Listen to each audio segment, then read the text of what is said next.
Road ప్రమాదాలపై BJP MP కొండా విశ్వేశ్వరరెడ్డి ఆసక్తికర వ్యాఖ్యలు చేశారు. రోడ్లపై గుంతలుంటే ప్రమాదాలు జరగవు అంటున్నారు కొండా విశ్వేశ్వరరెడ్డి. రోడ్లు సాఫీగా ఉంటేనే వాహనాలు అతివేగంగా వెళ్లి ప్రమాదాలు జరుగుతాయంటున్నారు. చేవెళ్ల ప్రమాదానికి గత బీఆర్ఎస్ ప్రభుత్వ నిర్లక్ష్యమే కారణమంటున్నారు కొండా విశ్వేశ్వరరెడ్డి. రియల్టర్ల లబ్ధి కోసం వంకర టెంకరగా నేషనల్ హైవే భూసేకరణ జరిగింది అంటున్నారు ఆయన.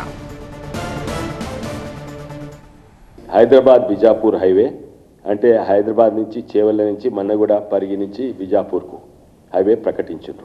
ఈ హైవేను కూడా ఇదే అవకాశం తీసుకొని ఈ హైవే చక్కగా చేస్తే చాలా మంచిగా ఉంటుంది అని ఉత్తరం కూడా రాయడం జరిగింది అప్పుడు.